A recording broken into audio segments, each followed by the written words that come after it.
quick. So December 1st patch, it's a live patch for the Pinnacle quests. We had the PTR patch about a month ago.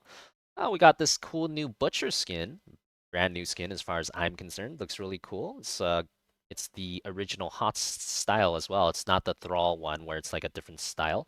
So new skin, Bonnie Butcher, always great. Some map updates. So Blackhearts and Warhead are now in ranked, and they removed Volskaya and Braxis. I think they removed those two. So in ranked mode, map pool is a little different now.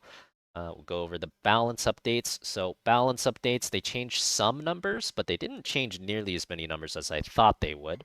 Might have given the janitor a little too much credit. There's definitely some things here that are not balanced. Some things are really bad, some things are OP. But, I guess they'll tune it next time, next patch. So for Falstad, we have 1 second CDR on W, that's whatever.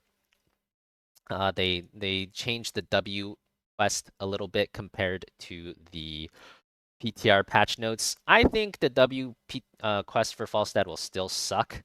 The problem here is that you don't get the extra range anymore. So it's always been hard to get W stacks on Falstad, right? It's always been hard. You still need to get 75, just like last time. If you do get 75, you're gonna get a stun on the last strike, which is nice. But it's super hard to get to 75, and they made it even harder because they changed the level 7. You used to get extra range on W at level 7. That helps you stack a lot, and they moved it to level 13. So now, yeah, even harder to stack. Falstad W build probably gonna still suck. Q build, I think, is quite nice. I did play a game of Q build today. It is a lot of damage if you can get all the Q stuff. But you do lose 8 stacks on death. So every time you die, you lose 8 stacks. But if you can still hit these stacks, it is a ton of damage. So 150 stacks is the pinnacle one. You gain 30% damage and then another 50. So 30% damage at 30, and then you gain another 50 at 80, and then you gain another 70 at 150. So this is Falstad Q build. This was this was good. This was good. Hard to get, but very powerful once you get it. I think this is great for the Pinnacle quest. They pretty good design. I think the balance felt pretty good in the one game I played of it. So I like Q build. I didn't get to try frequent flyer yet. I didn't see anyone hit 300 in my GM games though, so I think it's very hard to hit 300 in your GM games. But the numbers here also look pretty good. Even if you don't get 300, even if you just get the first two, you're getting 70 damage. That's already pretty good. I think this is at least playable, if not good. And, the longer the game goes, the better it will be. If you do get this 300, it will be very good for sure. This is like very strong. But even if you don't, seems playable, seems just fine. So 2 out of 3 builds, good.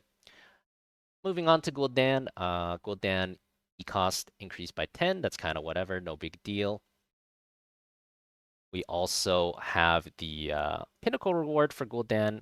When you get to 100 stacks, you heal for 50% of your corruption damage dealt. I also tried this once today. It was okay, but it wasn't amazing. It's kind of average. I feel like it's a little underwhelming for the Pinnacle as far as the Pinnacle goes. This is probably one of the weakest ones. Um, but it's like you're not losing anything. There's nothing getting nerfed here. It's just a bonus if you do hit this. So it's still perfectly fine. Gul'dan is still a good hero. Gul'dan's Q quest also got changed a little bit. They increased the radius by 5%, so it's going to be even bigger. You're going to hit even more things with Q. But if you die, you lose the quests. And I kind of like that because Gul'dan Q quest is really, really easy to finish. It used to feel just like a pointless quest because you would finish it so fast, so easily. Like you could finish it in like 2, 3 minutes of a game. So it felt kind of pointless. So at least now there's like a little bit of risk to it. And if you do finish it, your Qs are going to be much bigger. And, it's a good reward. Even stronger than before now. It used to be 10% radius increase, now it's 15. Johanna got a very small nerf on her Q, 10% nerf on the Q slow, carries over to the level 4 talent as well. Not that big of a deal. Johanna's still going to be good. I think that's fine. Kael'thas, Every 20th hero hit permanently will increase your flame strike damage by 150 and your max health by 50. I think this one, do you lose 20 stacks on death or something? I'm pretty sure there's like some kind of like you lose stacks on death for this one. Or do you not? Or is it just like no matter what, you just every 20 heroes hit, you just get this. There's no risk at all anymore. Haven't tried this yet, but it sounds really good, especially if there's no risk. If there's no risk, you cannot lose stacks. You know, it's not that hard to hit heroes with Q if you're not worried about dying and losing the stacks. So if you don't lose this, it's quite good. If you do lose stacks, then we're gonna have to see. Should be interesting to try though. Yeah, hitting 20 heroes takes a long time. It does, but I mean, it's just more and more damage over time. You know, the key part is if you can't lose it, you're gonna get it eventually. But yeah, we'll see how that goes. All right, so Kerrigan. Kerrigan is easily the most OP hero this patch. They just gave her like 1.5 talents completely for free. They gave her the Q quest talent for free. She just has a baseline now. And she also has half of her level 1 talent for free, which gives her shields on her auto attacks. So they just gave her two free talents. And on top of that, this quest is better than the old Q talent ever was. It gives you more damage than the old Q talent ever did, and 125 stacks is not that hard to hit. This is probably the easiest pinnacle to hit. You can hit this every game, like guaranteed. Like it's not even a question. So this is currently completely overtuned, OP as shit.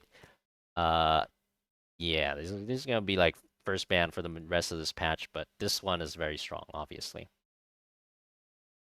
Also, she gets lower cooldowns on her combos, which is nice. Yeah, they did drop the damage of the combo to compensate, but since her damage on her Q is out of this world right now, it doesn't really matter. So this patch, she's OPAF. All right, Sylvanas, I played a game of this one as well. I like this one. I think Sylvanas is at least a little bit better, if not like moderately better. I think she's a little better. I think she's a little buffed. If I had to just throw my dart right now after playing it one game, I would say it's a little buffed. Um, the damage bonus for the 3 stacks is really nice. At 250 stacks, you're getting 50% extra damage. That's really nice. That's like not that hard to hit as well because every Vanguarded single just instance of resubbed for 62 months. Thanks for Vanguarded. being an awesome man. It's been a privilege to be a part of this community over Yeah, the my years. pleasure, Vanguarded. Mod check, I was going to tell a time traveling joke, but you didn't like it. I see what you did there. Wait a minute. Well, I'm glad you didn't tell it this time. Um, but yeah, the Sylv quest, I think it's not that hard to get to 250 if you just like tunnel vision it, but it's not too easy either. This one feels about right. This one feels pretty well balanced.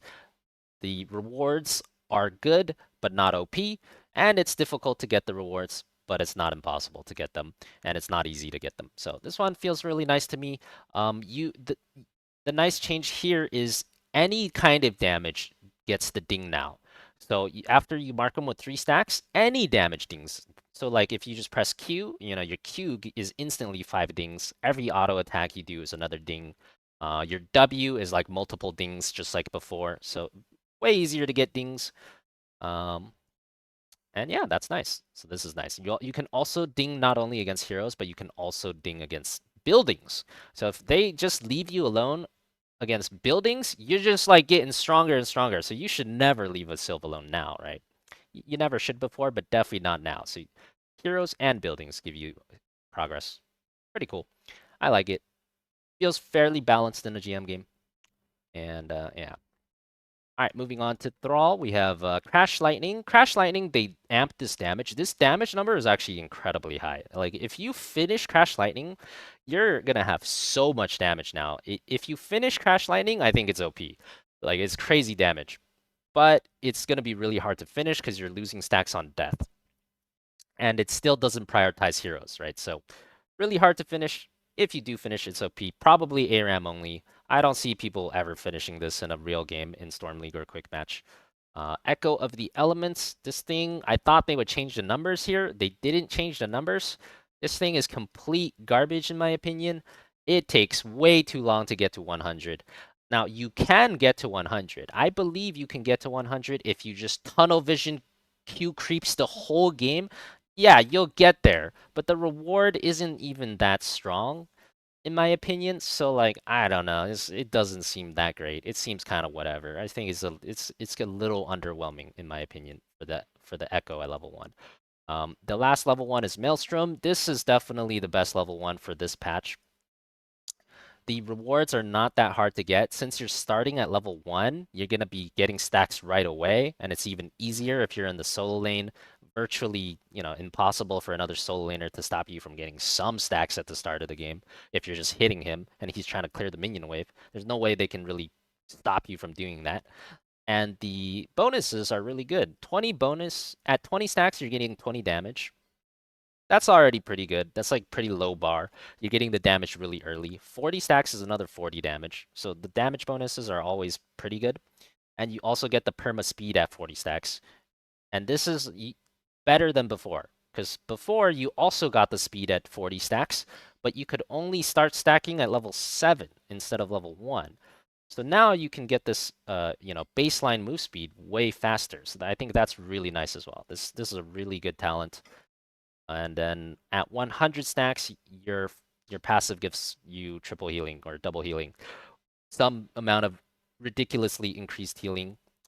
This is really hard to get to. You're probably not going to get 100 in most games, but if you do, you're going to heal like a fiend. So really strong talent. By far the best level 1 for this patch. We'll see how that goes in the future.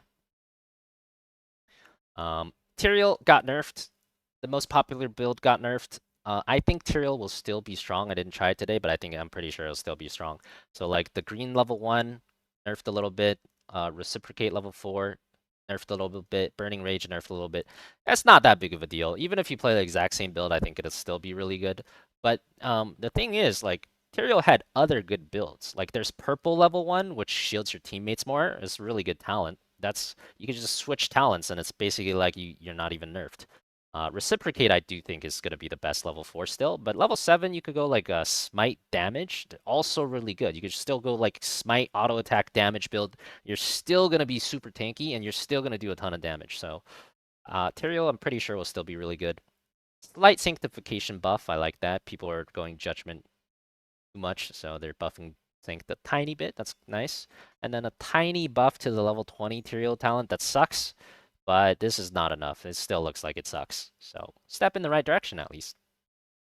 And then they uncap Zul'jin, but this is basically old Zul'jin, except now it's worse because you lose stacks every time you die. So this is just like worse old Zul'jin.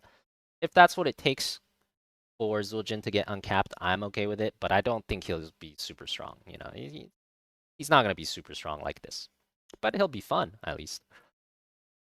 And then there's only one bug fix worth talking about here, I think. So Tychus, they are making his Q targetable in a direction now. So Tychus Q, the spray and pray, you will now be able to just redirect it without clicking anything. You can just redirect it in a direction wherever you want, which is kind of cool. So yeah, there's that too, this patch, I guess. All right, that's it. That's it for this patch. That's all I had. That's the first impressions. All right, thanks for watching, chat. I'm out for now. I'll be back tomorrow for more Papega Fiesta, more new patch testing. So see you guys all then.